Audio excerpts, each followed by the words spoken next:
தம்பி நம்மளின் அண்ணன் சந்தமனன் சீமானவர்கள் இதோ உங்களோடு.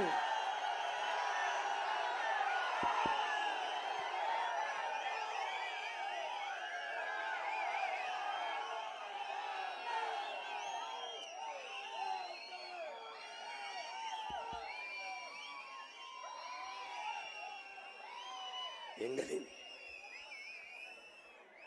உயிரோடும் உணர்வோடும் கலந்து வாழுகின்ற என் அன்பு சொந்தங்கள் அனைவருக்கும் வணக்கம்.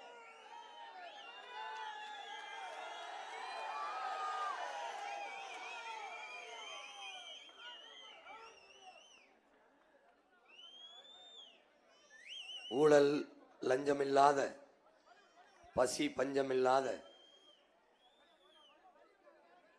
வேலை இல்லை என்கிற சொல் இல்லாத, வறுமை ஏழ்மை இல்லாத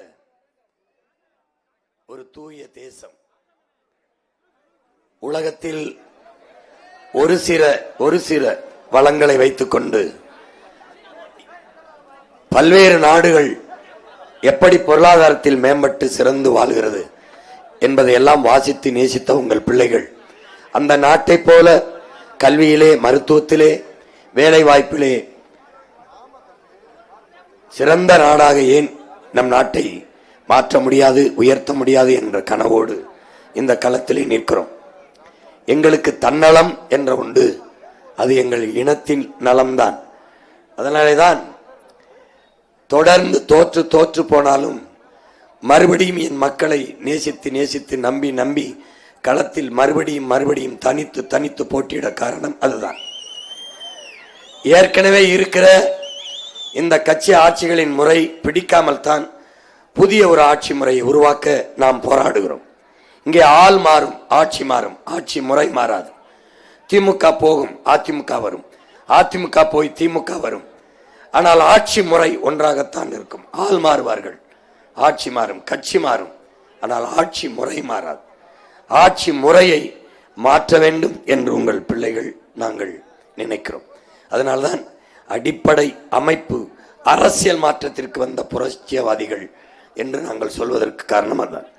இங்கே ஒரு மகத்தான மாற்றத்தை நாம் உண்டு செய்ய வேண்டும். அதற்கு நமக்கு இருக்கிற கடைசி ஆயுதம் வாக்குதான். என் அருமை பெற்றோர்கள்,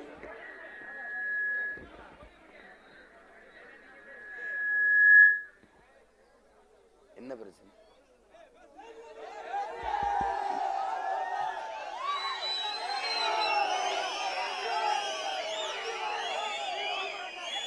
இங்கே மாறி நாம் வாக்கு செலுத்துகிறோம். நம் வாழ்க்கை நிலை மாறவில்லை. அதை யோசிக்க தவறுகிறோம். 60 ஆண்டுகளாக ஆட்சி செய்தவர்கள் நம் அம்மாவுக்கு 1000 ரூபாய் கொடுக்கிற நிலையில்தான் நம்ம வைத்திருக்கிறார்கள். ஒரு நாளைக்கு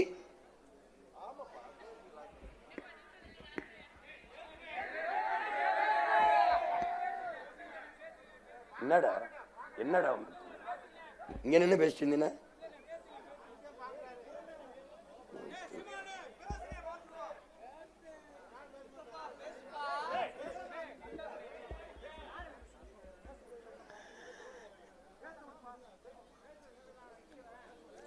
ரூபாய் 5 ஆண்டுகள் கொடுத்தார்கள். அந்த ஆட்சி முடிஞ்ச பிறகு 2000 தருகிறோம் என்கிறார்கள். இது எந்த மாதிரியான வளர்ச்சி போக்கு? 60 ஆண்டுகளாக ஆட்சி செய்து எங்கள் அம்மாவை ஒரு நாளைக்கு 30 ரூபாய் சம்பாதித்துக் கொள்ள முடியாத நிலைமையில் தான் வைத்திருக்கிறார்கள். இது எப்படிப்பட்ட நிலை? இது எந்த மாதிரி வளர்ச்சி போக்கு? இந்த நாடுகள் கட்டமைக்கிற வளர்ச்சி என்பது கடன் வளர்ச்சி தான். 10.5 லட்சம் கோடி, 10 லட்சம் கோடியே 50,000 கோடி, 10,50,000 கோடி நம்ம நாடு கடன் பெற்றிருக்கிறது. இந்த கடனை பெற்று என்ன நலத்திட்டத்தை நிறைவேற்றிருக்கிறது என்று என் முன்னால் திரண்டு இருக்கிற என் உயிர் சொந்தங்கள், என் அன்பு தம்பி தங்கையில் யோசிச்சு பார்க்கணும். என்ன நலத்திட்டம்? நலம் என்பது என்ன? ஒரு நாட்டின் சிறந்த செல்வம் என்பது கல்வி. அந்த நாட்டு பிள்ளைகளுக்கு தரமான, சரியான, சமமான கல்வியை நம் நாடு கொடுத்திருக்கிறதா? இல்லை. தரமான கல்வி ஆற்ற இருக்கு முதலாளிகிட்ட. ஏன் அரசால கொடுக்க முடியல? கொடுக்காது. ஏன்? அந்த பள்ளிக்கூட கல்லூரியை நடத்துவதை இந்த முதலாளிகள் தான், அதிகாரத்தில் இருப்பவன் தான். அப்ப அரசு பள்ளி கல்லூரியின் தரத்தை உயர்த்தினால் அந்த வியாபாரம் குறைந்துவிடும். கல்லை ஏன் தடை செய்தான்? கேரளாவில் கல் இல்லையா? ஆந்திராவில் இல்லையா? கர்நாடகாவில் இல்லையா? மகாராஷ்டிராவில், பீகாரில், உத்தரப்பிரதேசத்தில் எந்த மாநிலத்தில் இல்லை, எந்த நாட்டில் இல்லை. இந்த நாட்டில் மட்டும் கல் எப்படி மதுவாயி தடையாச்சு? ஏனென்றால் கல்லை திறந்து விட்டால் டாஸ்மார்க் வியாபாரம் விழுந்து விடும். டாஸ்மார்க் வியாபாரம் குறைந்தால் என்ன? இவர்கள் ஆளை வைத்து காய்ச்சுகிறார்கள், சாராய ஃபேக்டரி, அதிலிருந்து சரக்கு எடுக்கிறது குறைந்து விடும். எப்படிப்பட்ட ஆட்சி பார், எப்படிப்பட்ட ஆட்சி! 50,000 கோடிக்கு தன் நாட்டு மக்களை குடிக்க வைத்து அதிலிருந்து வருகிற காசை வைத்து அரசு நடத்துது. இப்படி ஒரு ஆட்சியை மறுபடியும் நீங்கள் தொடரச் செய்கிறீர்கள். பல லட்சக்கணக்கான நம்ம அக்கா தங்கச்சி, சின்னம்மா, பெரியம்மா தாலி எடுத்திருக்கிறார்கள் இந்த மதுவால்.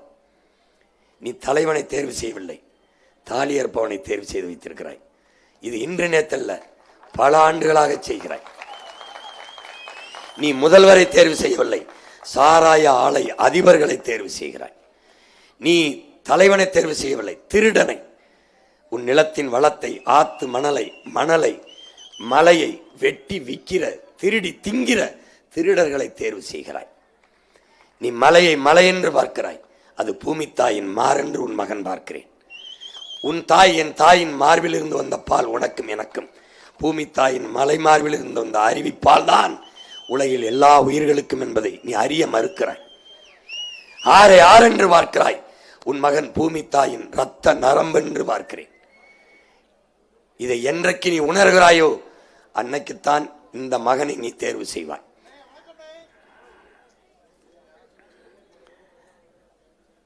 இலவசங்களை அறிவிக்கும் போது நீங்கள் எங்கிருந்து அதற்கான காசை எடுக்கிறார்கள் என்று கேட்க தொடங்கினால் இந்த நாட்டில் அரசியலே மாறிவிடும். உங்களுக்கு சேவை செய்ய வருகிறவன் எதற்காக ஓட்டுக்கு காசு கொடுக்கிறான் என்று சிந்திக்க தொடங்கினால் இந்த நாட்டின் அரசியலே மாறிவிடும். என் அன்பு சொந்தங்களே, என் அருமை பெற்றோர்களே, கைகால்களில் விலங்கு இருந்தால் வெட்டி வீசி எறிந்து விடுதலை பெற்றுவிடலாம். நமக்கு இவர்கள் போட்டிருக்கிற விலங்கு மூளையில், சிந்தனையில் போட்டிருக்கிறார்கள். மண்ணில் புரட்சி வருவதற்கு முன்பு மக்களின் மனத்தில் புரட்சி வர வேண்டும் என்கிறார். மாறுதல் என்பது எனக்குள் இருந்து வர வேண்டும், உனக்குள் இருந்து வர வேண்டும், நமக்குள் இருந்து வர வேண்டும். இதுதான் மாறுதல். அண்ணல் காந்தியடிகள் இந்த உலகத்தை எப்படிப்பட்ட மாற்றத்திற்கு கொண்டு வர நீ நினைக்கிறாயோ அப்படிப்பட்ட மாற்றத்தை நீ உன்னிலிருந்து தொடங்கு என்கிறார். நான் ஆங்கிலம் கலவாமல் பேச முயற்சித்து பேசிக்கொண்டே வருகிறேன். காரணம், என் தாய்மொழியை நான் பேசாது வேறு யார் பேசுவா என்ற உணர்வு, அடுத்தவன் மொழி எனக்கு அறிவாகாது என்கிற உணர்வு. அதனால் என்ன செய்கிறேன்? என் தாய்மொழியை பேசுகிறேன். நான் ஊழல் லஞ்சத்திற்கு எதிராக இருக்க வேண்டும் என்கிறேன், ஊழல் லஞ்சத்தை பெறமாட்டேன். ஓட்டுக்கு காசு கொடுக்கிற இடத்தில் ஊழல் லஞ்சத்திற்காக விதை ஊண்டப்படுது நம்புகிறேன், அதனால் ஓட்டுக்கு காசு தரமாட்டேன். ஓட்டுக்கு காசு கொடுக்கிற இடத்தில் மாண்புமிக்க ஜனநாயகம் செத்து கேடுகட்ட பணநாயகம் பிறந்து விடுகிறது என்று நம்புகிறேன், அதனால் கொடுக்க மாட்டேன். நான் கட்டணம் இல்லாமல் தருவேன், மூன்றை தருவேன். என் நாட்டு மக்களுக்கு கல்வியை, தரமான கல்வியை, சரியான கல்வியை, சமமான கல்வியை, ஆகச் சிறந்த கல்வியை தருவேன். பிறகு மருத்துவத்தை தருவேன். அது திருமங்கலத்தில் ஏதோ ஒரு தெருவோரத்தில் வாழ்கிற ஏழை அப்பத்தாவா இருந்தாலும் அவளுக்கும் சிறந்த மருத்துவத்தை கொடுப்பேன். ஒத்தருவாய் காசு இல்லாமல் கொடுப்பேன். இந்த நாட்டில் முதல்வராக இருந்த அம்மையார் ஜெயலலிதா அவர்கள் அப்போலோவில் படுத்தார்கள். இந்த நாட்டில் முதல்வராக இருந்த ஐயா கருணாநிதி அவர்கள் எம்ஜி ராமச்சந்திரா காவிரியில் படுத்தார்கள். ஏன் அரசு மருத்துவத்தில் படுக்கவில்லை? தரமில்லை. அந்த தரமில்லாத மருத்துவமனை யாருக்கு? உனக்கும் எனக்கும். ஏன்? என்னைக்கு நீ இதை யோசிக்கிறாயோ அன்னைக்கு நாடு மாறிவிடும், விடுதலை அடைந்து விடும். எந்த அமைச்சர் மகனோ, எந்த அதிகாரி மகனோ, யார் சட்டமன்ற பாராளுமன்ற எம்எல்ஏ எம்பி மகனோ அரசு பள்ளி கல்லூரியில் படிப்பதில்லை. அதில் வேலை பார்க்கிற ஆசிரியர்கள், பேராசிரியர்கள் மக்கள் கூட அதில் படிப்பதில்லை. ஏன்? தரம் இல்லை. ஒரு தனியார் முதலாளி தரக்கூடிய கல்வியை ஒரு அரசால் தர முடியாதா என்று கேள்வி கேட்க தொடங்கினால் அரசியல் மாறிவிடும், நாடு மாறிவிடும். நான் தண்ணியை கடையில் வாங்கி குடிக்கிறேன். ஆடு மாடும் என்ன செய்யும்? கொக்கு குருவி மான் மயிலெல்லாம் என்ன செய்யும்? பாவம், அவர்களுக்கும் பொதுவானதானே உயிர். இந்த தண்ணி உயிர் பால் அல்லவா? அதை எப்படி வியாபாரமாக்கலாம்? அடப்பாவிகளா, இது சரியில்லையே. தண்ணீர் சந்தையாடா? தண்ணீரை விற்கலாமாடா? ரத்தத்தை யாராவது விற்பான்? தாய்ப்பாலை விற்பானா? தண்ணீரை விற்கிறானே என்று நீ கோபப்பட தொடங்கிவிட்டால் அன்னைக்கு இந்த அரசியல் மாறிவிடும், நாடு மாறிவிடும்.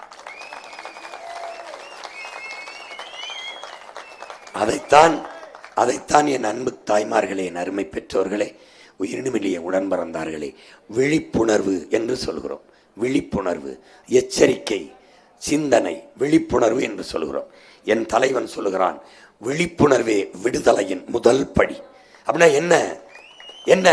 நான் உணர்வை இழந்து, உரிமை இழந்து அடிமையாக இருக்கிறேன் என்று உணர்வதுதான் விடுதலைக்கான முதல் படி. அதை என் தலைவன் கற்பிக்கிறான். என் தலைவனின் விழிப்புணர்வே விடுதலை முதல் படி.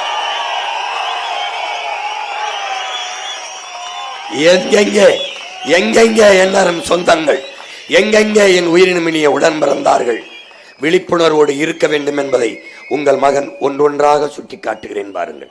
சரி என்றால் இந்த நொடியில் இருந்து, திருமங்கலத்தில் இருந்து திருந்திய மங்கலமாக விழிப்புணர்வற்று நீ எழுச்சிகொள்.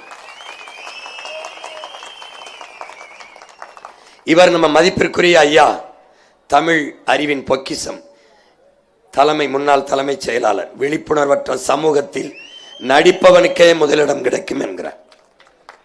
இப்போ நல்ல தலைவன் போல நடித்துக் கொண்டிருக்கிறான் பார். நான் வந்தால் அதை செய்வேன், இதை செய்வேன், இதை செய்வேன் என்று தாலிக்கு தங்கம் தருவான், குடிக்க வைத்து தாலியை அறுப்பான். தாலிக்கு தங்கம் கொடுக்கும்போது சாதனை சாதனை, தாலிக்கும் தந்தார்கள். தாலி அறுத்ததும் சாதனை தான். அதை பேசுறேன்ல, அதான் விழிப்புணர்வு. அதான் விழிப்புணர்வு. ஒன்று ஒன்றாக பார். என் உடன் பிறந்தவனே கவனி, உன் உடன் பிறந்தவன், உன் முன்னவன் சொல்றத கவனி. தாய் நிலத்தை, நம் நாட்டை நாம் ஆள்வது நம் உரிமை. நாம் ஆண்டு பிறர் வாழ்வது நம் உரிமை. ஆனால் நம் நாட்டை பிறர் ஆண்டு நாம் வாழ்வது நாம் அடிமை.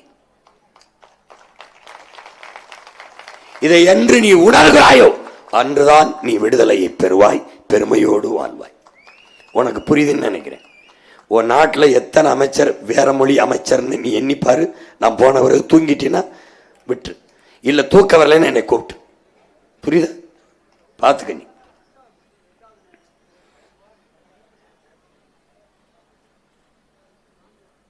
அந்நிய நாடு நாம் வாழ்ந்தால் நாம் அடிமையாயிருவோம்.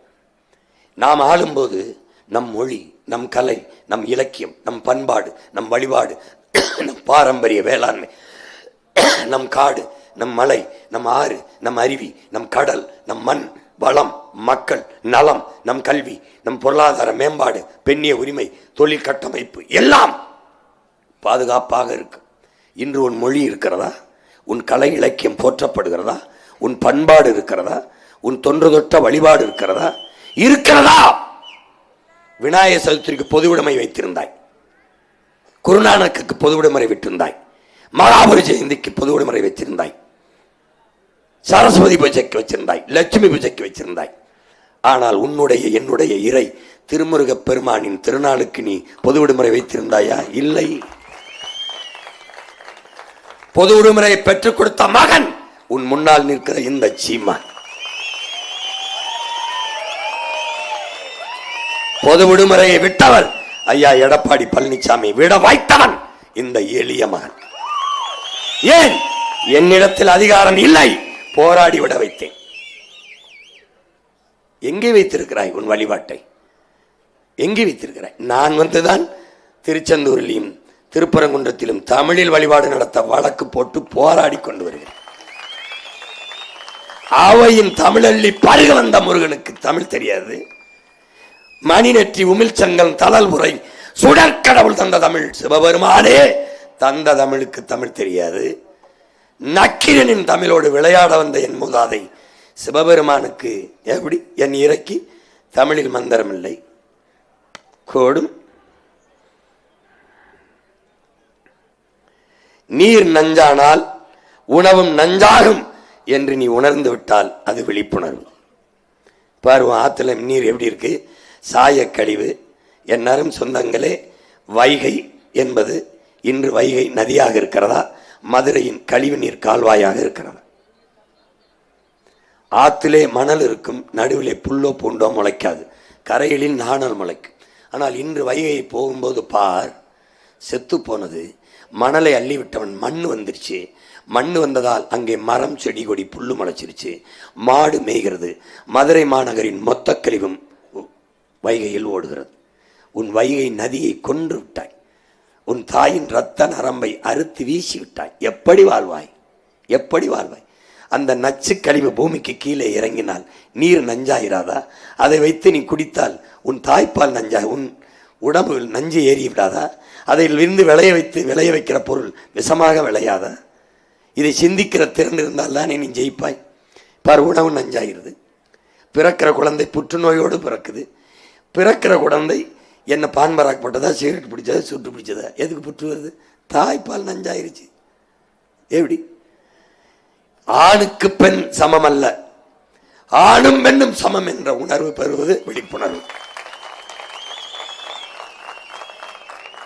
ஆணும் பெண்ணும் நிகரென கொள்வதால், சமம் என கொள்வதால் அறிவில் ஓங்கி வையம் தலைக்குமாம் என்கிறான் நம் பாட்டன் பாரதி.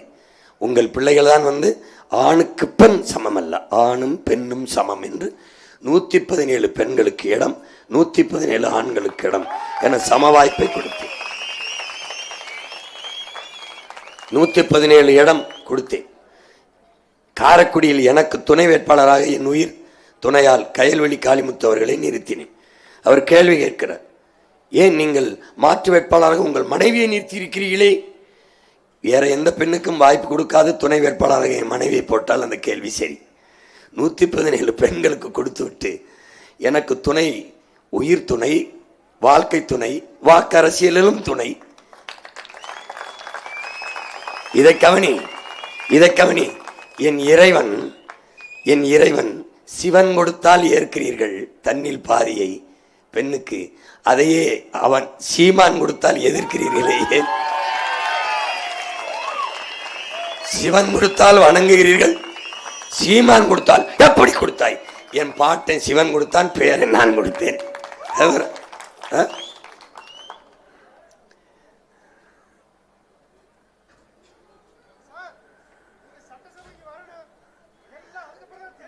பத்தரை லட்சம் கோடி கடன். ஒரு நொடி. சரி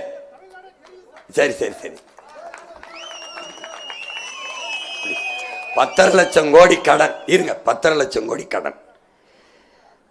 சகிக்க முடியாத வரி உயர்வு, மின்கட்டண உயர்வு, சொத்து வரி உயர்வு, பத்திரப்பதிவு உயர்வு, அத்தியாவசிய உணவுப் பொருள் அரிசி பருப்பு பால் முட்டையில் விலை உயர்வு. இந்த 10 லட்சம் கோடி கடன் வாங்கட்டும். நிறைவேற்றப்பட்ட ஒரே ஒரு நலத்திட்டம் ஓட்டு கேட்டு வர திமுக அதிமுக சொல்லட்டும், அப்புறம் பிறகு ஓட்டு போடுங்கள். 10 லட்சம் கோடி கடனை பெற்று நிறைவேற்றிய நலத்திட்டம். உலகத்தரத்திற்கு கல்வியை தமிழ்நாட்டு பிள்ளைகளுக்கு கொடுத்தேன். சொல்ல சிறந்த மருத்துவத்தை கொடுத்தேன். அப்பலோவுக்கோ காவிரிக்கோ போக வேண்டிய அவசியமில்லை. அரசு மருத்துவமனையை தரமான மருத்துவத்தை கொடுத்தேன். சொல்ல தனியார் பள்ளிக்கு போக வேண்டியதில்லை. அரசு பள்ளி கல்லூரியின் தரத்தை உயர்த்தி என் நாட்டு பிள்ளைகளுக்கு சிறந்த கல்வியை கொடுத்தேன். சொல்ல ஒரு நாட்டின் செல்வத்திலேயே ஆக சிறந்த செல்வம் அறிவு செல்வம். ஒரு நாட்டின் செல்வத்திலேயே உடல் நலம். இங்க வார், உடல் நலமற்ற அறிவு, உடல் நலமற்ற செல்வம், உடல் நலமற்ற கல்வி, உடல் நலமற்ற பதவி, உடல் நலமற்ற பணம் எதுக்கும் பயன்படாது. ஆக உடல் நலம்தான் பெரிய செல்வம். அந்த செல்வத்தை கொடுக்க வேண்டியது அரசின் பொறுப்பு. அறிவு செல்வத்தையும் உயிர் செல்வத்தையும் உடல் நல செல்வத்தையும் தராது 10 லட்சம் கோடி என்ன செலவானது? சரி, குடிக்கிற நீர் தன் நாட்டு மக்களுக்கு தரமான நீரை கொடுத்ததா? இல்லை. தனியார் முதலாளிட்ட அப்போலோ கிண்லே இந்த அக்கோஃபனா முதலாளிகிட்ட வாங்கி குடிக்கணும். இல்லை. மழை நீர் கழிவு நீர் வழிந்து ஓட காவாய் வெட்டலை. தரமான பாதை இல்லை, போடலை, ரோடு போடல. நல்ல போக்குவரத்து, நல்ல பஸ் இல்லை. பஸ் தரமான பஸ் தனியார் முதலாளி ஓட்டுவான். நீ எதை ஓட்டுற? காய்லாங்கலையில் ஓட போற 2 டப்பாவை ஓட்டிட்டு கிடக்குற. என்ன ஓட்டுற நீ? அதை போக்குவரத்தை தரம் உயர்த்தினா இல்லை. போக்குவரத்தை தரம் உயர்த்தினா இல்லை. போக்குவரத்து துறையில் 1 லட்சம் கோடி கடன். ஏன் உன்னை எவன் கேட்டான் ஓசி பசி ஓட்ட சொல்லி? எவன் கேட்டான்? யாரு கேட்டா? நல்ல பஸ்ஸை ஓட்டு, காசு கொடுத்து போறோம். இவன் வந்தா அம்மாவுக்கு இலவசம், இவர் வந்தா அப்பாவுக்கு இலவசம், அவர் வந்தா எல்லாருக்கும் இலவசம். ஓசி ஓசி ஓசி. யாரு ஏறலாம், யாரு இறங்கலாம்? எவனா திட்டு போய் ஏறி தாலி எடுத்துக்கிட்டு அந்த பக்கம் இறங்கலாம், இந்த பக்கம் வந்து ஒருத்தன் குத்தி கொண்டுட்டு இந்த பக்கம் இறக்கலாம். ஏண்டா டே பைத்தியக்கார அறமெண்டல்களா, என்னடா என்னடா அதெல்லாம் யாரா நாங்கள்? எங்கிருந்துடா வாரிய? ஓசி பஸ் கால கொடுமை. எந்த நலத்திட்டம்? தடையற்ற மின்சாரம், ஒரு துளி கூட மின்சாரம் அணையாமல் என் நாட்டு மக்களுக்கு கொடுத்துட்டேன். அப்படியாவது இருக்கா? வேலை இல்லை என்று எவனும் சொல்ல மாட்டான். எல்லாருக்கும் வேலை வாய்ப்பை கொடுத்துட்டேன். அப்படியாவது இருக்கா? இல்லை. வாத்தியாருக்கு சம்பளம் கொடுத்துட்டேன். இருக்கா? இல்லை. இருக்கா? இல்லை. அரசு மருத்துவர்களுக்கு சம்பளம் கொடுத்துட்டேன். இருக்கா? இல்லை. தரமான அரிசியை ரேஷனில் என் மக்களுக்கு விநியோகம் பண்ணிட்டேன். இருக்கா? இல்லை. எது ஒன்றை 10 லட்சம் கோடியில நிறைவேற்றியது. அப்ப அந்த கடன் எங்க? அந்த கடன் தொகை எங்க? ஐயா ஸ்டாலின் மட்டும் இந்த 5 ஆண்டுகளில் 5 லட்சம் கோடி கடன் பெற்றிருக்கிறார். எதற்கு? எதற்காக? அந்த கடனை வாங்கி நிறைவேற்றிய ஒரு நலத்திட்டம் இல்லை. ஃப்ரீ ஸ்கீம், எல்லாமே இலவசம். 5000 ஒரே நாளில் 1,36,00,000 வங்கி கணக்கில் 66,800 கோடி. அம்மாவுக்கு 1000 950 கோடி. தம்பிகளுக்கு 1000 தமிழ் மகன் ரூபாய், அது 500 கோடி 540. தங்கைகளுக்கு புதுமை பெண். எது புதுமை பெண்ணு? எதிரா புதுமை பெண்? 1000 ரூபாய்க்கு கையேந்திர விளாடா புதுமை பெண்? கற்ற கல்வி, கேள்விக்கேற்ற வேலை, அதுக்கேற்ற சம்பளத்தை கொண்டு தன் காலில் பிறரை சாராது எந்த பெண் வாழுகிற நிலை உருவாகுதோ அவதான்டா புதுமை பெண். தந்தையை, தமையனை, கணவனை கூட சாராது தன்னையே செல்ஃபா டிஃபெண்ட் பண்ணி தன் காலில் நிக்க வைக்கிற நிலைமை அவதான்டா புதுமை பெண்ணு. 1000 ரூபாய்க்கு கையேந்தி நிக்கிறதா புதுமை பெண்? கேவலம், கேவலம். 10 லட்சம் கோடியில் இவங்க வேட்டி சட்டையை வெளுத்து கட்டிருக்காங்க, வெள்ளை வெள்ளையா இருக்கு. 40 கோடி செலவு செய்து 40 கோடி செலவு செய்து தேர்தலில் நிற்கிறவர்கள் உனக்கு சேவை செய்ய வருகிறார்கள் என்று நீ எண்ணுகிறாயா? 3 லட்சம் 4 லட்சம் ஓட்டு, ஒரு ஓட்டுக்கு 2000 3000, குறைஞ்சது 30 கோடி செலவு பண்ணுவான். 30 கோடியை முதலீடு செய்கிற ஒருத்தன் அவன் வேட்பாளரா முதலாளியா? ஒருத்தன் சொல்லு, அவன் வேட்பாளரா முதலாளியா?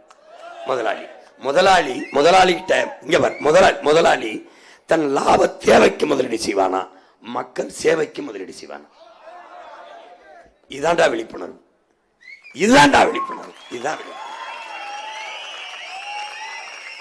30 கோடி முதலீடு. எம்எல்ஏ ஆனால் 300 கோடி, மந்திரி ஆனால் 3000 கோடி, 30,000 கோடி. எப்படி?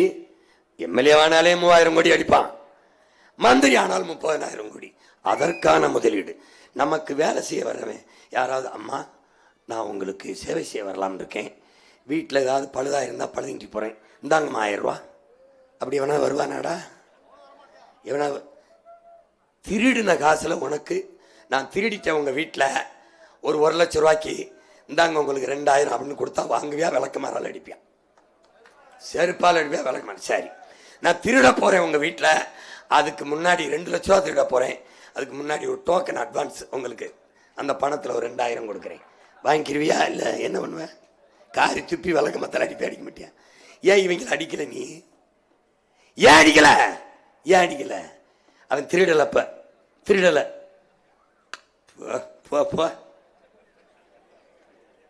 இப்ப 40,000 ஏரி இருந்துச்சு, நீர்நிலை இருந்துச்சு, அது எங்கன்னு கேட்டீங்கன்னா விழிப்புணர்வு.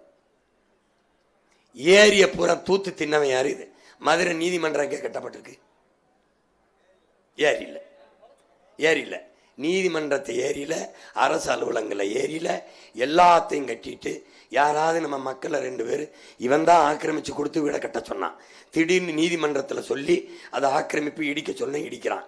அப்போ உலகத்தின் 2வது பெரிய கடற்கரை சென்னை மெரினா கடற்கரையை ஆக்கிரமிச்சு 4 சமாதி கட்டப்பட்டிருக்கு.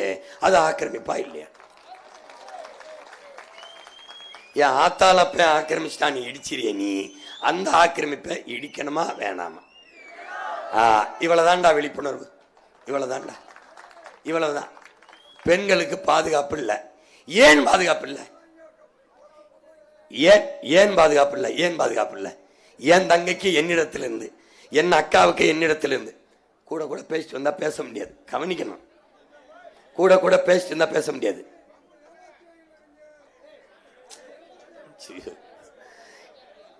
நீ வரணும். ஏமாறுகிறவன் இருக்கிறவரை ஏமாத்திரம் இருப்பான். நீ ஏமாறக்கூடாதுன்னு தான் அன்னதை பேசிட்டு இருக்கிறேன். கவனி, பெண்களுக்கு பாதுகாப்பு இல்லை. ஏன்? 2 வயசு குழந்தையை வன்புணர்வு செய்து கொலை செய்கிறான். 2 வயசு பிஞ்சை, 60 வயசு 70 வயசு அம்மாவை, பாட்டியை கூட விடுறதில்லை, 17 வயசு பெண்ணை. இப்படி தொடர்ந்து வன்புணர்வு கொலைகள் நடந்து கொண்டே இருக்கு.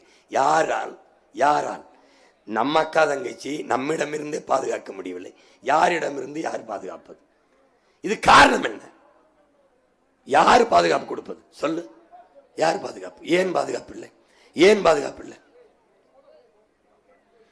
அண்ணா பல்கலைக்கழக வளாகத்திற்குள், படிக்க போற பல்கலைக்கழக வளாகத்துக்குள்ளே பாதுகாப்பு இல்லை. பாலியல் சீண்டல் செய்தவன், தொல்லை செஞ்சவன் தான் இருக்கான். இவன் எந்த கட்சியில் இருந்தா எல்லாம் நீங்க பார்த்திருப்பீங்க. இவன் என்ன பண்ணிட்டான்? என்ன பண்ணிட்டான்? கற்பழிச்சு கொலை செஞ்ச உயிரோட இருக்கான். சாராயம் காய்ச்சி கள்ளச்சாராயம் வித்து மதுராந்தகர் இதுல மரக்காணத்திலையும் கள்ளக்குறிச்சியிலையும் 19 பேர் மரக்காணம், கள்ளக்குறிச்சியில 63 பேர் சாராயம் கள்ளச்சாராயத்தை காய்ச்சி வித்து கொலை செஞ்சவனை சுடாத போலீஸ், பச்சை பிள்ளைகளை கற்பழித்து கொண்டவனை சுடாத போலீஸ், கல்லறக்க ஏறினானுங்கிறவனால அவனை சுட்டு கீழே வீழ்த்துது. அப்படின்னா இந்த நாடு எங்கே போகுது என்று பார். இப்போ கள்ளச்சாராயம் குடிச்ச செத்தவனுக்கு 10 லட்சம் கொடுத்தது, நடிகனை பார்க்க போய் நெரிசல சிக்கி செத்தவனுக்கு 10 லட்சம் கொடுத்தது, பணையேறினவனை சுட்டு கீழே விழுத்தி உயிரோட பிணமாக்குனதுக்கு ஒத்த பைசா கொடுக்கலையே. இது என்ன? எந்த மாதிரி அரசு இது? எங்க போய் நிறுத்துது? அப்ப சாராய கடையை திறந்து வச்சு பல லட்சக்கணக்கான பெண்களை தாலி எடுத்து பல பேரை கொலை செய்த இந்த அரசை ஆளுகிறவர்களை எப்போது சுடலாம்? யார் சுடுவா? யார் சுடுவா? எப்படி இருக்கு? எப்படி இருக்கு பாரு. இந்த கேள்வியை எழுப்புகிற ஒவ்வொரு சிந்தனையும் விழிப்புணர்வு சிந்தனை தான். அரசு ஊழியர்கள் போராடுகிறார்கள். ஏன் போராடுகிறார்கள்? செவிலியர்கள் போராடுகிறார்கள், ஆசிரியர்கள் போராடுகிறார்கள், மருத்துவர்கள் போராடுகிறார்கள். இங்க பாருங்க, தனியார் பள்ளிகளின் தரத்தை அரசு கொடுக்க முடியல. கொடுக்க முடியாதான்னு கேட்கணும். படிக்கிற பிள்ளைகளை கக்குச கழுவு வைக்குது. அதுலேயும் தாழ்த்தப்பட்ட பிள்ளைகளை, எந்த பிள்ளை சான்றிதழ் தாழ்த்தப்பட்ட பிள்ளை என்று தெரிகிறதோ அந்த பிள்ளையை இது மாதிரி கழுவ வைக்கிற நிலைமை இந்த நாட்டில் இருந்தால் இந்த பள்ளிக்கூடம் இது இவனை என்ன பண்ணலாம்? இந்த ஆட்சியாளனை நான் உன்ட்ட ஒரு கேள்வி கேட்கிறேன். தனியார் பள்ளிக்கூடங்களில் தாழ்த்தப்பட்டவனுக்கு என்று தனியா விடுதியிருக்கார்? சொல்லு, யாராவது சொல். அப்ப சமூக நீதி புடுகன நீதி பேசுற நீ அரசு பள்ளியில தாழ்த்தப்பட்ட மாணவனுக்கு தனியாக ஹாஸ்டல் வச்சிருக்க. எதுக்குடா தனியா வச்சிருக்க? எதுக்காக வச்சிருக்க? எதுக்காக வச்சிருக்க? எதற்காக? தனியார் பள்ளிக்கூடத்தில் போனா எல்லாரும் ஒன்னா படிக்கிறான்ல, தங்கி ஹாஸ்டல்ல விடுதி இல்ல. ஏன் அரசு பள்ளிக்கூடத்தில் பிரிச்ச? எதுக்காக பிரிச்ச? எதுக்கு? நீ என்ன மயத்துக்கு சமூக நீதி வச்சு தெரியா? நீ வாயிலேயே துடைக்கிற பிள்ளை பாரு யாருன்னு, படிக்க போற பிள்ளைய கக்குஸ் கழுவுறான்டா. உனக்கு கோபம் வந்ததுனா நீ விழிப்புணர்வு அடைஞ்சிட்டாயிடா. விழிப்புணர்வு அடைஞ்சிட்டாயிடா. விழிப்புணர்வு அடைஞ்சிட்ட. அரசு பள்ளிக்கூடம் இடிஞ்சு வர்றடே, அரசு பள்ளிக்கூடம் இவன் செத்து புணமாக புதைத்த இடம். எப்படி 100-150 கோடியில் நட்சத்திர விடுதி போல கட்டப்பட்டு ஏசி போடப்பட்டிருக்கு. பிள்ளைகள் படிக்கிற அறிவு கருவறை எப்படி இடிஞ்சு கிடக்குவார் பார்த்துக்க. இந்த பிள்ளைங்க மண்டையில் இருந்தால் எத்தனை பிள்ளை செத்துருக்கும்? செத்துருக்கு, பல பிள்ளை செத்துருக்கு. இங்கே பாரு, பிள்ளைய கக்குஸ் கழுவுறான் நாதாரி. இங்கே பாரு, நம்ம பள்ளிக்கூடம்டா, அரசு பள்ளிக்கூடம்டா. டே, அரசு பள்ளிக்கூடம்டா. ஏண்டா என்னைக்கு இவங்க சமாதியை எப்படியாக்கி பள்ளிக்கூடத்தை அப்படி கட்டுறமோ அன்னைக்கு தான் நாடு உருப்படும். நீ வரா தமிழ்நாட்டின் தமிழ் தெருவை பாரா, தமிழ்நாட்டின் தமிழ் தெருவை பாரா. ஒரு இடத்துல உன்னுடைய மொழி இருக்காது. விஸ்மி ஸ்டால் இங்கே வர தாமரை குடியிருப்பு தெரு, கீழே லோட்டஸ் காலனி ஸ்ட்ரீட்டு. இவர் எப்படி இருக்கு பாரு. இது நாம எழுதி வச்சிருக்கோம். எல்லாமே எல்லாமே எல்லாமே ஆங்கிலத்தை அப்படியே தமிழ்ல எழுதுவான். நீ எப்படி எழுதுற? டிசம்பர் எப்படி எழுதுவ? December December. ஜனவரி ஜனவரி ஜனவரி. இதாண்டா தங்கிலீஷு. உன் அன்னை நிலத்திலேயே உன் அருமை தாய்மொழி, டேய் சிவனும் முருகனும் பேசிய தமிழ் செத்து போச்சுடா. உலகத்தின் முதல் மொழி உன் தாய்மொழி செத்து போச்சுடா. நீனும் நானும் தமிழன்டா. தங்கிலீஷ்காரன் தமிங்கிலம். அவர்கள் தெலுங்கர்கள், அவர்கள் கன்னடர்கள், அவர்கள் மலையாளிகள். நாம் தமிங்கிலர்கள், தமிழர்கள் இல்லை. என தமிழ் இல்லை, நாக்கில் இல்லை, நாட்டில் இல்லை, ஏட்டில் இல்லை, வழிபாட்டில் இல்லை, வழக்காடு மன்றத்தில் இல்லை, எங்கும் இல்லை. இப்ப என்ன செய்யலாம்னு சொல்லு. உன் தாய்மொழியை மீட்டுருவாக்கம் செய்ய தமிழ் மீட்சியே தமிழர் எழுச்சி என்கிறார் தாத்தா தேவனையப்பாவானர். தமிழ் மீட்சியுற, தமிழர் எழுச்சியுற, தமிழர் ஆட்சி வர வேண்டும். 23ஆம் தேதி அதற்கு நீ உறுதி ஏற்க வேண்டும்.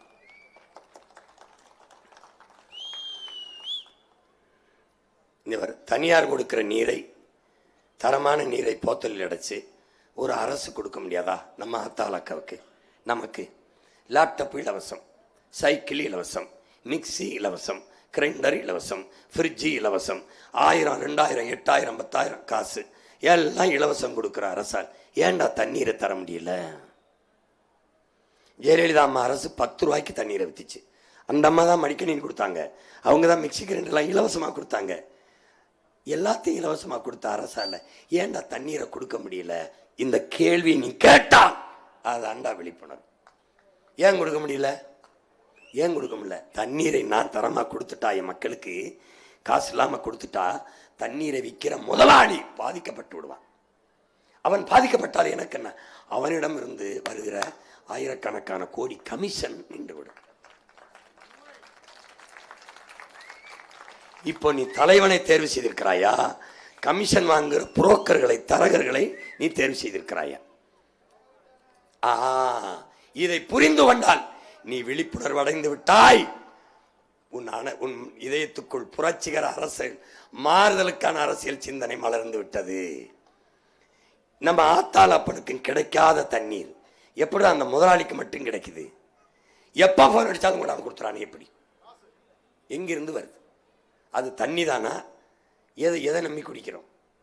எப்படி நிலைமை வரும்? சரி, இன்னைக்கு குடிக்கிறோம், இதை மற்ற உயிர்கள் எப்படி குடிக்கும்? எந்த கடையில் வாங்கி குடிக்கும்? எவ்வளவு காசு கொடுத்து குடிக்கும்? மனித தேவை மட்டும்தானா தண்ணீர்? இது கொடுமை இல்லையா என்று யோசிக்க தொடங்கினால் அதான் விழிப்புணர்வு. இப்போ இது வரைக்கும் வித்துக்கிட்டு இருக்கான்.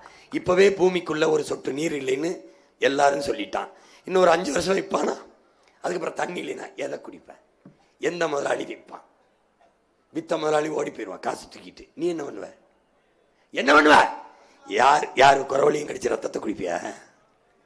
இது வர்றதுக்கு முன்னாடி நீ என்ன பண்ணு? எச்சரிச்சுக்க, விழிப்புணர்வு அடைஞ்சுக்க. எவ்வாறு குடத்தோட நம்ம ஆத்தால நிற்கிறது. தரமான மருத்துவம். இந்த தனியார் மருத்துவமனையின் படுக்கை பாரு எப்படி இருக்கு. தனியார் மருத்துவமனைகள், அரசு மருத்துவமனை பாரு. எலி கடிச்சிருது, குரங்கு வந்து கடிச்சிட்டு போயிருது. சிரிக்காத, உண்மையிலே நடந்துச்சு. இப்போ தரமான மருத்துவத்தை நம் பிள்ளைகளுக்கு, நம் மக்களுக்கு கொடுக்க முடியல அரசால. ஏன் கொடுக்க முடியல? ஆண்டுதோறும் 20,000 கோடியை ஒதுக்குதே மருத்துவ செலவுக்கு என்று பட்ஜெட்ல. அதை வச்சு ஏன் தரத்தை உயர்த்த முடியல? ஒரு முதலாளி கொடுக்கிற மருத்துவத்தை 8 கோடி மக்களால் உருவாக்கப்பட்ட அரசால் ஏன் கொடுக்க முடியவில்லை என்ற கேள்வி எழுமானால் அதுதான் விழிப்புணர்வு. அந்த இடம்தான் மாற்றத்திற்கான சிந்தனை. அதுதான் புரட்சிகர அரசியலுக்கான பிறப்பிடம். நல்லாட்சி என்பது எது? நல்ல ஆட்சி என்பது எது? எது விழிப்புணர்வு? மலையை அழித்து விட்டால் மழையை பெற முடியாது என்று நீ என்று உணர்கிறாயோ அது விழிப்புணர்வு. மலையை இழந்த நிலம் பாலைவனமாகிவிடும் என்று உணர்வது விழிப்புணர்வு. மணலை அள்ளிவிட்டால் 6 செத்து போகும் என்று நீ உணர்வது விழிப்புணர்வு. 6 செத்து போகும். மரம் என்பது மரம் அல்ல, மரம் என்பது நம் உயிர் என்று உணரத் தொடங்குகிறாயோ அது விழிப்புணர்வு. ஏன் மரம் உன் உயிர்? ஏன் உயிர்? நீ மூச்சு காற்றை சுவாசிக்கிறாய், ஆக்சிஜன் என்றதற்கு பெயர். அது நற்காற்று. அந்த நற்காற்றை தருவது யார்? மரம். மரம் மரம் இல்லை என்றால் உயிர் காற்று இல்லை. எல்லா உயிரினங்களும் இந்த ஆக்சிஜனை சுவாசித்து கார்பன் டை ஆக்சைடை, கரியமல வாயுவை வெளியிடும். நற்காற்றை சுவாசித்து நச்சு காற்றை வெளியிடும். ஆனால் மரம் செடி கொடிகள் மட்டும், துளசி செடி வரைக்கும் நற்காற்றை, நச்சு காற்றை சுவாசி விட்டு நற்காற்றை வெளியிடும், ஆக்சிஜனை வெளியிடும். இப்ப மரமும் கடலுக்குள் இருக்கிற அந்த நீலப்பச்சை பாசி தாவரமும் தான் அதிகமாக ஆக்சிஜனை நமக்கு தருகிறது என்று நீ உணர்கிற போது மரம் மரம் அல்ல, நம் உயிர் என்று உணர்ந்து விடுவாய். விளங்குத? அப்போ மரம் மண்ணின் வரம், வளர்ப்பதே மனிதாரம் என்று அண்ணன் மரத்தை கட்டி பிடிக்கும் போது நீ சிரிச்ச. இப்பவாது புரிஞ்சுக்க, மரம் இல்லை என்றால் நீ மழையை பெற முடியாது. ஏன்? குளிர்ந்த மேகத்தை பூமிக்கு அறுவடை செய்து கொண்டு வருகிற ஆற்றலை பெற்ற ஒரே உயிர் மரம்தான். இந்த உயிரினம் எல்லாமே, மனிதன் உட்பட எல்லாமே ஆக்சிஜனை சுவாசிச்சுட்டு கார்பன் டை ஆக்சைடை வெளியிடும், நச்சு காற்றை வெளியிடும். போங்க போங்க, இது எல்லாமே அதே தான். அயோக்கிய பயிலு. மரம் செடி கொடிகள் மட்டும்தான் நச்சு காற்றை சுவாசிச்சு நற்காற்றை வெளியிடும். அந்த நற்காற்றை தான் நாம் சுவாசிக்கிறோம். அதற்கு பெயர் ஆக்சிஜன் என்று அறிவியல் பெயர் வச்சு அழைக்கிறோம். இப்ப மூச்சு காற்றை உற்பத்தி செய்கிற தொழிற்சாலையை வச்சிருக்கிறது யார்? இவர்தான். இவர்தான் நம் உயிர். இவர்தான் நம் உயிர். பார்த்துக்க. அப்ப மரம் மரம் அல்ல, நம் உயிர் என்பதை நீ உணரணும். ஊழல் லஞ்சத்திற்கான விதை, ஊழல் லஞ்சம் உனக்கு பிடிக்கல, ஆனால் அதற்கான விதை எங்கே ஊண்டப்படுகிறது என்றால் ஓட்டுக்கு காசு கொடுக்கிற இந்த இடத்தில் தான். அந்த இடத்தில் தான் அவன் காசு வாங்கிவிட்டால் ஊழல் லஞ்சத்தை எதிர்க்கிற நேர்மை தகுதியை மக்கள் இழந்து விடுகிறார்கள் என்று நம்புகிறான். நீ இப்ப எம்எல்ஏ, நீங்க ஏன் ரோட்டை சரியா போடலையே? நீ நோட்டை வாங்காம ஓட்ட போடலையே? நோட்டை வாங்கிட்டு தானே ஓட்ட போட்ட. அதனால உனக்கு கேள்வி கேட்கிற தகுதியை நீ இழந்துடுற. அவன் என்ன நம்பிக்கையில் இருக்கான்? எது செய்யலைனாலும் பரவாயில்ல, சனம் கோவப்பட்டான்னு. தேர்தல் நேரத்தில் 500 கொடுத்தோம், கோபமா இருக்கு, 1000 கொடுப்போம், ரொம்ப கோபமா இருக்கு 2000 கொடுப்போம், இவ்வளவுதான். அதை அவன் நம்புகிறான். ஊழல் லஞ்சத்திற்கான விதையே இங்குதான். இது முதல்ல சொன்னதான் அண்ணன். நம் தாய் நிலத்தை நாம் ஆள்வது நமது உரிமை. நாம் ஆளாமல் பிறராண்டு நாம் வாழ்வது நாம் அடிமை. இங்க பாரு நாடு எப்படி இருக்குன்னு. இது சென்னை மத்திய சிறைச்சாலை, முன்பு இருந்தது, இப்ப இல்லை. இதுல இடம் பத்தல. ஏன்? குற்றவாளிகள் பெருகிட்டாங்கன்னு 100 ஏக்கர்ல புழல் சேர்ல 600 ஏக்கர்ல கட்டுது. 600 ஏக்கர்ல இது புழல் சிறை. 100 ஏக்கர்ல 600 ஏக்கர் அப்படின்னா குற்றவாளிகள் பெருகி கொண்டிருக்கிற குற்றச்சமூகமாக ஒரு நாடு போகுது. எந்த நாட்டில் காவலர்களுக்கு, காவல்துறைக்கு, வழக்கறிஞருக்கு, நீதிபதிக்கு வேலை இல்லையோ, மதிப்பு குறைகிறதோ, அவசியம் குறைகிறதோ, அந்த நாடு ஒழுக்க மிகுந்த நாடு, குற்றமற்ற நாடு என்று பொருள். எந்த நாட்டில் வேளாண் குடிமகனுக்கு மதிப்பு அதிகரிக்குதோ அந்த நாடு அறிவார்ந்த நாடு என்றது. பஞ்சமில்லா நாடு, பசியில்லா நாடு என்று பொருள். எந்த நாட்டில் ஆசிரியருக்கு மதிப்பு கூடுதோ அந்த நாடு அறிவார்ந்த நாடு என்று பொருள். எந்த நாட்டில் டாக்டருக்கு, மருத்துவருக்கு மதிப்பு கூடுதோ அந்த நாடு நோயுற்ற நாடு, நோயாளிகளை அதிகம் பெற்ற நாடு என்று பொருள். எந்த நாட்டில் நெசவாளன் போற்றப்படுகிறானோ அந்த நாடு நாகரிகமடைந்த நாடு என்று பொருள். ஆனால் உன்னாடு சிறையில் இடமில்லை, 600 ஏக்கரில் சிறை கட்டுவோம் என்று போகுது. எப்படி? அடுக்கடுக்கான இலவசங்கள். இந்த இலவசங்களை பெறுவது வளர்ச்சி என்று நீ எப்படி நம்புகிறாய்? இது நான் உன் மகன், தனி மனிதன் இப்படி கையேந்தினால் பிச்சை என்கிறாய். நாம் எல்லோரும் சேர்ந்து கையேந்தினால் பிச்சை இல்லாத இலவசம் என்கிறாய். இதை எப்படி ஏற்கிறாய்? எப்படி ஏற்கிறாய்? இந்த இலவசத்தில் எடுக்கிற பணத்தை, இழக்கிற பணத்தை எங்கிருந்து இவர்கள் எடுக்கிறார்கள் என்ற கேள்வியை நீ எழுப்பினால் அதுதான் விடுதலைக்கான விழிப்புணர்வு. அதுதான் விடுதலையின் முதல் படி, மாற்று அரசியலுக்கான சிந்தனை. அதுதான் கலைஞர் மகளிர் உரிமை தொகை, புதுமை பெண் உரிமை தொகை. அடுத்து இங்க கவனிக்கணும். இங்க பாருங்க, சாதி அரசியலானால், என் அன்பு பிள்ளைகளே, சாதி அரசியலாகி அது அதிகாரத்துக்கு வருமானால் என் சாதிக்காரன் ஓட்டு, என் சாதிக்கு ஓட்டு என்று சாதி அரசியலானால் அங்கு சகோதரத்துவம் சமத்துவம் செத்து போகும். மதம் அரசியலானால், மதம் அரசியலாகி அதுவே அதிகாரத்துக்கு வருமானால் அங்கே மனிதநேயம் என்ற ஒன்று மரணித்து போகும், செத்து போகும். மனிதநேயமே இருக்காது, மனிதநேயமே இருக்காது. என் மதம் என்று யானைக்கும் மனிதனுக்கும் மதம் பிடித்தால் அழிவை தவிர எதுவும் மிஞ்சாது. மதமே அரசியலாகுமானால் அங்கே மனிதநேயம் செத்து போகும், மாண்டு போகும். பணம் அரசியலாகுமானால், பணம் அரசியலாகுமானால் இப்போது போல பணம் அரசியலாகுமானால், பணம் இருக்கிறவன் தான் அரசியல் செய்ய முடியும் என்ற நிலை இருக்குமானால், இந்த மண்ணில் தோன்றிய மகத்தான தலைவன் காமராஜரும் கக்கனும் நம் தாத்தா தெய்வ திருமகன் முத்துராமலிங்க தேவரும் நம் பாட்டன் வஉசியும் சீவானந்தமும் சிங்காரவேலரும் எப்படி வந்திருக்க முடியும் என்று நீ யோசிக்க. பணம் அரசியலாவதால் தான் சீமானும் அவன் பிள்ளைகளும் வெல்ல முடியவில்லை. பணம் இருந்தால் எங்கே மாண்புமிக்க ஜனநாயகம் இருக்கும்? கேடுகட்ட பணநாயகம் தான் இருக்கும். அப்ப முதலாளிகளுக்கான அதிகாரம் தான் உருவாகும். உழைக்கும் மக்களே, உங்களுக்கான அதிகாரம் எப்போது உருவாகும்? உங்கள் வாக்கு யாருடைய அதிகாரத்தை உருவாக்குகிறது? யாருடைய வாக்கு? திருடர்களுக்கு, கொள்ளைக்காரர்களுக்கு, கொலைகாரர்களுக்கு, முதலாளிகளின் லாப பெருக்கிற்கான அதிகாரத்தை நீங்கள் வாக்கு செலுத்தி உருவாக்கி கொடுக்கிறீர்கள். உங்களுக்கான அதிகாரத்தை எப்போது உருவாக்குவீர்கள்? இதுதான், இந்த கேள்விதான் விழிப்புணர்வு. இந்த கேள்விதான். பணம் அரசியலானால் அங்கு பணநாயகம் இருக்கும், ஜனநாயகம் செத்து போகும். பணம் அரசியலமானால் பண்பாடும் ஒழுக்கமும் செத்து போகும்.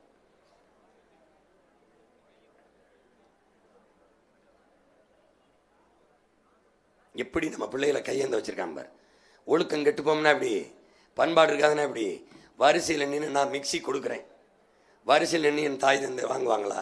இடிச்சு பிடிச்சிக்கிட்டு வருவாங்க. ஒழுக்கம் இருக்காது, பண்பாடு இருக்காது, பண்பாடு இருக்காது. அடிச்சு பறிச்சு ஒரு செத்து போன ஒரு நரி, ஒரு விலங்க, ஒரு ஆட்டை, எல்லா மிருகங்களும் ஒரு எப்படி மோச்சு திங்குமோ அப்படி.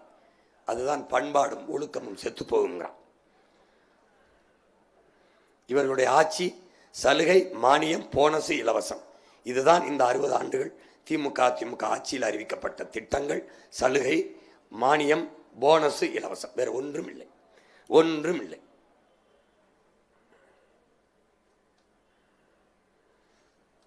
இந்த பெருமையா வாங்கிட்டு போட்டோக்கு போஸ்ட் வேற கொடுத்துறது 1000 ரூபாய். ஒருத்தெல்லாம் இந்த கொரோனா நேரத்தில் டாஸ்மார்க்கை மூடிட்டு திறந்தப்ப ஒரு 10-20 குவார்டர் அப்படி போட்டுட்டான். போட்டு 2 குவார்டரை முத்தம் கொடுத்து, இன்னைக்கு தான் நான் சொர்க்கத்துக்கு போக போறேன் அப்படின்னு. இது உயிரோட போறியா செத்து போறேன்? ஒரு கேடுகட்ட நாடுறாது. இங்கே கட்சி அரசியல், தேர்தல் அரசியல் இருக்குது, மக்கள் அரசியல் இல்லை. செய்தி அரசியல், விளம்பர அரசியல் இருக்குது, சேவை அரசியல் இல்லை.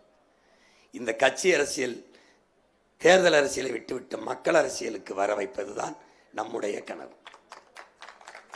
அது என்னென்ன? மக்கள் அரசியல், மக்கள் அரசியல், தேர்தல் அரசியல்.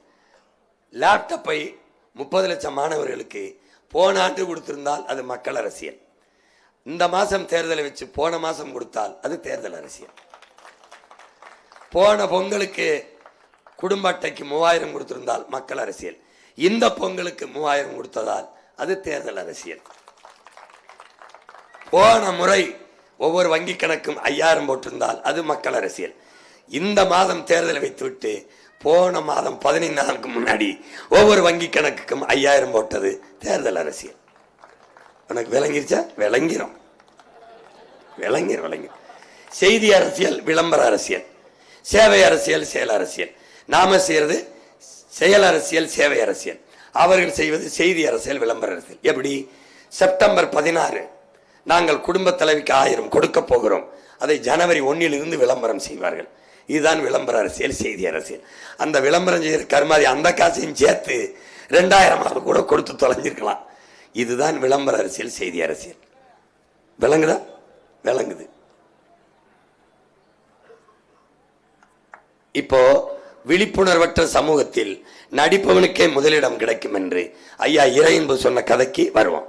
இது சின்ன சின்ன கதைகள். ஐயா இறையன்பு எழுதுனது என்ன சுவையா இருக்கும் பாருங்க. ஒரு கல்லூரியில சார்லி சாப்ளின் மாதிரி வேடம் போட்டு நடிக்கணும். அதுல முதல் பரிசு ஒரு மாணவன். 2வது வரிசை மாணவன், 3வது வரிசை வந்தவன் யாருன்னு பாருங்க, காட்சியை பாருங்க நீங்களே. சார்லி சாப்ளின் உலக புகழ்பெற்ற நடிகர், அவரை மாறுவிடம் போட்டு நடிக்கிறார்கள். இதுல முதல் பரிசு பெற்றவன் ஒரு மாணவன், 2வது பரிசு பெற்றவன் ஒரு மாணவன், 3வது பரிசு பெற்றவன் உண்மையிலே சார்லி சாப்ளின் இவர்தான். அப்ப அவர் என்ன நினைக்கிறார்? ஐயா இறையன் எழுதுறாரு, விழிப்புணர்வற்ற சமூகத்தில் நடிப்பவனுக்கே முதலிடம் கிடைக்கும். இப்ப டிவி தீர்த்துறான், விசில் தீர்த்துறான்ல, அந்த ரோட் ஷோ போடுறவங்களோட சுத்திரியில் அந்த கதை தான். அந்த கதை தலைவனுக்கும் நடிகனுக்கும் வித்தியாசம் தெரியாம அலையிறீல. அதனால இங்க வர 3வது இடத்துல இருக்கிறதா நம்ம ஆளு சார்லி சாப்ளின். போங்க அடுத்து அடுத்த அடுத்த கதை பாருங்க. ஒருத்தன் பன்னி மாதிரி கத்துவான், ரொம்ப நாளா கத்துவான், ரொம்ப நாளா கத்திக்கிட்டு இருக்கான். இதுவும் ஐயா இறையன் எழுதுனதான்.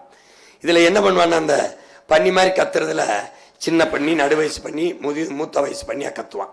காசு நிறைய வருது, எல்லாரும் காசு போடுறாங்க, நல்லா சாப்பிட்டுட்டு இதே வேலை பண்ணி மாதிரி கத்தி கத்தி சாப்பிட்டு படுத்துக்கிறான். இப்ப என்னை மாதிரி ஒருத்தன் வரான், டேய் உன்னை விட நான் நல்லா கத்துவேன் பண்ணி மாதிரின்னு. இப்ப ஒரு போட்டி வருது 2 பேருக்கும். போட்டியில அவனும் கத்துறான், பக்கத்துல நானும் கத்துறேன்.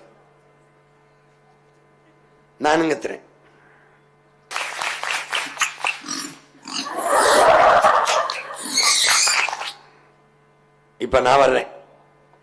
இவன் திராவிடன், இவன் தமிழ் தேசியன். இவன் திராவிடன், இவன் தமிழ. புரியுதுன்னு நினைக்கிறேன்.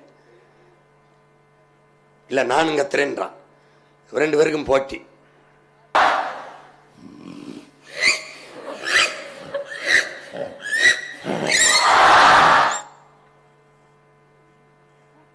சனா என்ன சொல்லுது, இந்த ரொம்ப நாளா ஒருத்தன் கத்திக்கிட்டு இருக்கான்ல, அவன் தான் அருமையா கத்துறான், நீ போலின்னு யார என்னைய சொல்லுது. அவன் போலி நீ போலி, அவன் தான் அருமை, அவன் தான் உண்மையா கத்துறான், அவன் தான் சூப்பர், அவன் யாரு? ஓட்டு காசு, இலவசம், அரிசி, பருப்பு, மிக்சி, கிரைண்டரு, சாராயம், அந்த யோக்கிய பெயல அருமையான தலைவன் அப்படிங்கிற மாதிரி இந்த பண்ணி அருமையா கத்துறான், இவன் தான் கத்துறான்னு. இவன் கத்திட்டு இப்ப பாரு, இப்ப உன் மையன் என்ன செய்யறேன் பாரு, வெறியாயிரான். அவனுக்கு தான் ரொம்ப மதிப்பு. பார்க்குறான், பார்த்தோன்னே இவங்கெல்லாம் பாராட்டுறாங்க, நீ தான் நல்லா கத்துன. இப்போ போலிகளை கண்டு ஏமாறாதீர்கள்ங்கிறாங்க இல்லை, அது மாதிரி இவன் வந்து என்ன சொல்கிறான், கைதற்றவனை சிரிக்கிறேன்னு பார்த்து நிப்பாட்றா வந்து ஒரு சாக்கு மூட்டையில் கட்டி வச்சிருக்கான். அவுத்தா இதுவரை கத்துனது அவன் இல்லை, உண்மையான பண்ணி. அவன் என்ன சொல்றான், இப்போ மகன் சொல்ற மாதிரி, டேய் அவங்க ஏமாத்துக்காரங்கடா, அயோக்கிய போயிடா, மாத்தணும்னு வந்தவன் அவன் மகன் சொல்றல இந்த பண்ணி. அவன் என்ன சொல்றான், டேய் உண்மையான பண்ணி சத்தத்தையே மறந்து போயிட்டேலடா, இந்த போலி திராவிடங்களை நம்பி உண்மையான அரசியல் இது, நல்ல ஆட்சி எதுன்னு தெரியாம இப்படி மறந்து போயிட்டேலடான்னு.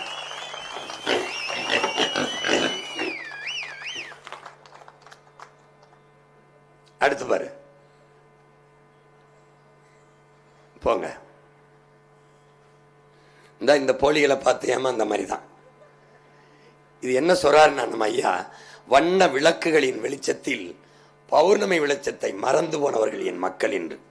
நீங்க இந்த வெளிச்சத்தின் பௌர்ணமி வெளிச்சத்தை மறந்து போனீர்கள் என்று. பௌர்ணமி வெளிச்சியார் உன் மகன்தான், என்னை நீ தேடல.